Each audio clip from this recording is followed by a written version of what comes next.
everybody, and my name is Mr. Muck6. Today I'm going to be reviewing Dawn of the Jedi by John Ostrander and Jan Duursema. I credit both of them as the creator because they both worked on the story, and John Ostrander wrote the script primarily. Jan Duursema did the drawings, though not the coloring or inking or lettering. Those were done by different people, all of whom are just as talented as the two I've listed in the start. Now, onto the pros I liked about Dawn of the Jedi. I liked a lot of the continuity, call forwards, if you will, from this new era they were making where they were exploring the Dawn of the Jedi, as per the name, showing little things that would eventually evolve into the Jedi Order that we know from the prequels, and it would eventually evolve into Luke's new Jedi Order. So I really liked a lot of the little setups about the Jedi Order, including how flawed it was at the start, how they assumed there had to be equal light and dark. And the thing about John Ostrander's scripts, it tends to be, they tend to set up one thing at the start and then slowly critique it throughout the rest of the story. That can be with his his other Star Wars works, or some of his work with DC, or some of his work with Marvel. He tends to just have that formula, and that is very true with Dawn of the Jedi, where it sets up the Jedi as this very flawed order that tries to maintain this impossible balance, and you can notice little flaws all throughout the story, just showing that, again, showing, not telling, that the Jedi Order is flawed and will eventually reform itself into the Jedi Order.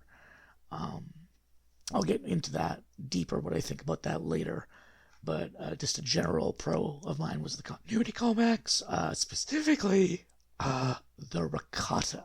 I love what John was able to do with the Rakata. Like, we hear a lot about them in KOTOR 1, vaguely a little bit in KOTOR 2.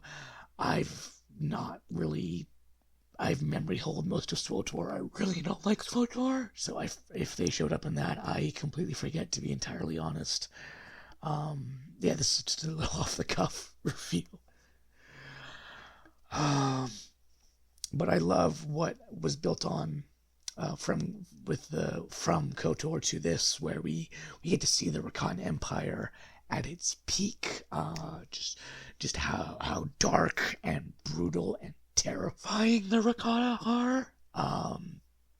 I love the phrase "prepare my table" or "prepare the fallen" that the Rakata say. Is like, it's just like, they're going to hit them, and that's pretty.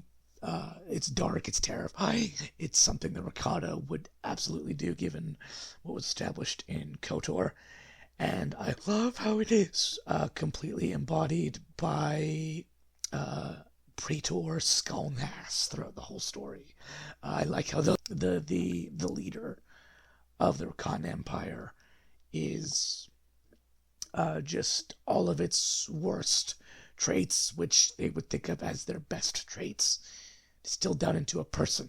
All of it, all just down into this one character, which of course can be easily defeated by Zesh and the rest of the Jedi. The art by Jan Duursema, this is honestly some of her best work as an artist, which is saying a lot because she's one very talented lady. I really like the ways, not only how she draws a lot of faces, but there's a few times when characters are falling into madness that it's really effective. It's really good. Just the horror on the characters' faces really communicates the stress of the situation very effectively. Even if sometimes there's a few faces where it can look a little goofy, but most of the time, like 99% of the time, I love her art. Sort of circling back to the Jedi's flaws. They tend to be pretty angry people, especially towards the end when they're all using the Force sabers, which is a really cool way to have sort of a proto saber being like, okay, why did they make Force sabers? Well, they made these Force sabers, and then from there, they didn't want to use the dark side of the Force which is your own negative emotions, to power the thing. So they invented the power pack, and from the power pack, they made lightsabers as we know them. It's a very like A to B to C progression. All can be extrapolated through the art and how the Force sabers work. And I really respect that they trust you, the reader, to make that assumption. And I like how the Jedi's obvious flaws of assuming there must be equal light and dark are critiqued throughout the whole story without it like shouting obviously at you that like this is bad, they are wrong. So examples I can think of is like how Tython only goes into a Force storm when there's significant amounts of dark side energy. Typically, characters are only told to be out of balance when they're focused on the dark side. And in addition to being told that they're out of balance, they are also shown to be out of balance only when they're focused on the dark side, or they're only... So it shows you rather than tells you, and hopes that you pick that up, and I really appreciate that. The final positive I have to say is I really like Dagan Loke. He's this dark side character who has this really jovial, happy attitude a lot of the time. It's this really interesting, contrasting. He's a fun character to watch and follow around, and he's willing to drop that happier aspect when things get dark, or he has to. And I really like the art on him and the way his voice is written. You can just hear this deep, heavy set guy voice coming out of him. And I really just appreciate Dagan Loke. There's a lot of edgy McEdgerton characters, which, like, naturally, Zesh comes from a horrible background, and that kind of rubs off on the other Jedi that he gets to know. So having all this, like, dark edge is sort of offset nicely by, ironically, the character who is said to be the darkest for most of the story, which is Dagan Loke, which I appreciated the contrast with Dagan. Now, onto my cons, and it's a very big con that I think affects the whole story. I do not buy Zesh and Shakota for a second that they are in love, as the final part, the Force War, tries to claim. Like, I get why Zesh is in love with her. She represents the light side, which is something he's never seen. She represents, the ability to not be angry all the time. And, of course, Zesh is emotionally stunted, very angry person. He doesn't really know how to process that, so the only way his mind can really cope with that is to love her, and love what she is and represents, which to him is the light, the thing that he drinks very deeply from when he has the opportunity to. Another minor issue I have is the continuity snafu, which is weird to say because it's really good for the most part, except it shows that humans are on Dathomir when the Thoyor picks them up, and we know from the Courtship of Princess Leia that's not how that works.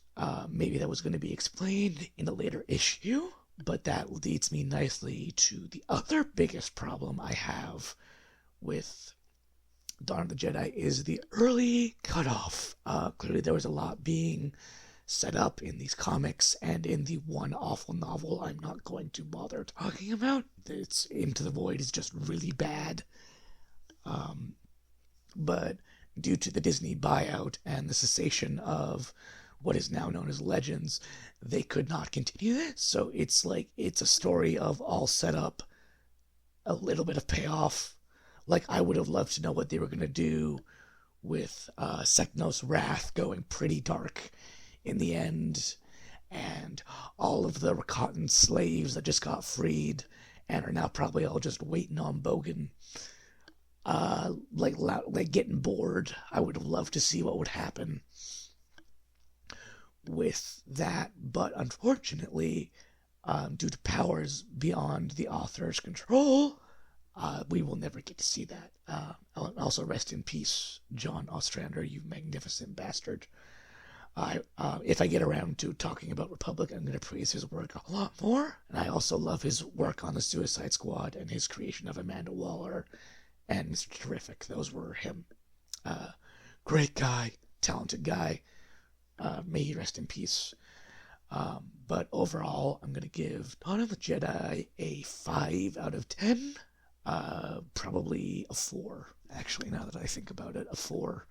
Just because there's a lot of good, but it doesn't really seem like it's going to be, well, it will never get followed up on, which is a real shame. Yeah, that's it. Thank you so much for watching. I appreciate you watching, listening, whatever. Have a great day. Drink some water.